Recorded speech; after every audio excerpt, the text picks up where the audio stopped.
नमस्कार दोस्तों, आप सभी का स्वागत है हमारे इस नए वीडियो में। देखिए भाई लोग, आज मैं आप लोग को बताऊंगा पवन सिंह और खेसारी लाल यादव में अंतर क्या है। जी हाँ दोस्तों, आज का वीडियो बहुत ही ज्यादा खास होने वाला है, क्योंकि आज के इस वीडियो में मैं बताऊंगा पवन सिंह और खेसारी लाल यादव में अंतर क्या है। सबसे पहले आप लोग अगर पवन सिंह का फैन है तो वीडियो को लाइक और चैनल को सब्सक्राइब कीजिए, और खेसारी लाल यादव के फैन है तो चैनल को सब्सक्राइब करके वीडियो को शेयर कीजिए और अपना अपना सपोर्ट दिखाइए। लेकिन जैसा कि आप लोग को पता ही होगा कि पवन सिंह का बर्थडे आता है 5 जनवरी को। हर हमेशा 5 जनवरी को पवन सिंह अपना जन्मदिन मनाते हैं, और जैसा कि आप लोग स्क्रीन पर देख ही रहे हो कि पवन सिंह कैसे अपना जन्मदिन मनाते हैं। और वहीं बात करते हैं भोजपुरी के ट्रेंडिंग स्टार खेसारी लाल यादव के बारे में। ये अपना जन्मदिन कुछ इस प्रकार का मनाते हैं, जिसमें भाई लोग वृद्धाश्रम पहुंचकर कुछ गरीब आदमी को, अनाथ लड़कों को बहुत सारे रुपया पैसा, खाना पीना, कपड़ा लत्ता से जाकर के वहां पर मदद करते हैं। और एक तरफ देखते हैं भोजपुरी के पावर स्टार पवन सिंह को, तो ये दूसरी महिला के साथ में केक खाते हुए नजर आते हैं, जिसमें भाई लोग पवन सिंह एकदम लाज शर्म घोर कर पी चुके हैं। जैसे बताता हूँ, ये हो गया पानी, इसमें लाज और शर्म को डाल कर ऐसे पी गए पवन सिंह। जी हाँ दोस्तों, कल भोजपुरी के ट्रेंडिंग स्टार खेसारी लाल यादव का जन्मदिन था, जिसमें भाई लोग भोजपुरी के बहुत ही बड़े कॉमेडियन एक्टर कह सकते हैं मनी महाराज भी आए थे, और वहां पर देखिए क्या बोले हैं।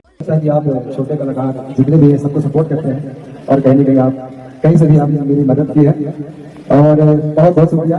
बाकी आज बहुत अच्छा लग रहा है, आपके साथ कुछ बोलने का मौका मिला, आपके साथ खड़े होने का मौका मिला, ये मुझे बहुत अच्छा लगा, और आप इंसान बहुत अच्छे हैं। और इसी पर ज्यादातर लोगों को लग रहा था कि भाई लोग खेसारी लाल यादव बहुत ही ज्यादा अच्छा आदमी है, पवन सिंह बहुत ही ज्यादा गलत आदमी है। लेकिन जी हाँ दोस्तों, मैं आप लोगों को बताने यहाँ पर एक फैक्ट। देखिए, जैसा कि दोस्तों आप लोगों को पता ही होगा कि खेसारी लाल यादव का जन्मदिन था 15 मार्च को। 15 मार्च आज बीत चुका है, आज है 18 मार्च। तो दोस्तों मैं आपको बताता हूँ, जो खेसारी लाल यादव मदद करते हुए नजर आ रहे हैं वीडियो में, वो भाई लोग दिखावटी क्या कर रहे हैं कि एक प्रकार का दिखाई जाता है ना दूसरों लोगों को, देखो मैं मदद करूँ, ऐसे खेसारी यादव करते हैं। लेकिन वही बात करते हैं भोजपुरी के पावर स्टार पवन सिंह को, तो ये दिखावा नहीं करते हैं, या जाकर के चुपके से मदद कर देते हैं किसी को, जैसा कि आप लोग स्क्रीन पर देख ही रहे होंगे। लेकिन आपको क्या लगता है इसमें कौन सही है, पवन सिंह और खेसारी लाल यादव? आप लोग कमेंट करके जरूर बताइएगा, और मिलेंगे किसी नेक्स्ट वीडियो में। तब तक के लिए बाय बाय दोस्तों।